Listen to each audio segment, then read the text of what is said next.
My name is Michaella and my job title is Equipment Library Technician.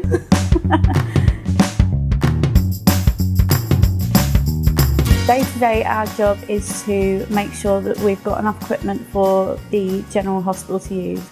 If you watch Casualty, Holby City, things like that, people always think of doctors and nurses, but there's always equipment beeping in the background. And the reason that that is in good working order is because of our department. I really enjoyed physics in school, but I didn't finish my A-levels, so I wasn't sure where to go next. I hadn't heard of medical engineering and physics before.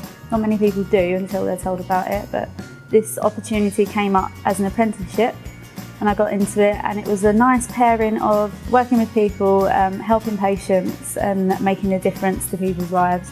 But also I get to do function testing, I get to work in the physics field, and I get to play with equipment, do the technical side, so I'm enjoying what I enjoyed in school, but also actually being in the work environment and helping people as well. So a normal working day for me would be, I would come in and get my trolley and go around the wards and pick up all the equipment that's been used from the day before. And we'll clean it and test it, make sure that it's clean, there are no infections that could be passed on to the next patient. People have very, very interesting ways of breaking equipment. It can be thrown, it can be dropped. We've had equipment come down that is just, you couldn't recognise what it was. So again, we have to deal with that too. People get very creative when it comes to breaking equipment.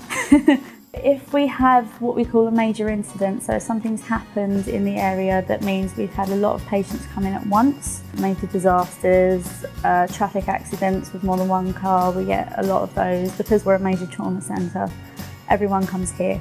So it gets very busy. So if we do have an incident where a lot of people come in at once, you find a lot of equipment needs to be used because each person might need 3 or 4 different pumps and monitors and stuff like that. So you can come in on a Monday where there's been an incident over the weekend and there is nothing left. You have to learn very quickly and think on your feet as well. Sometimes the engineer's busy, sometimes the front room is packed with people and you have to problem solve on your own. Again, that's something you can develop, but you need to keep calm in tense situations. It happens quite a lot and you can't lose your head over it. You also should probably be okay with blood. It's seen everywhere. So it's one of those things that's just part of the job. I came in through an apprenticeship, I was paid. It wasn't an awful lot, but it's something.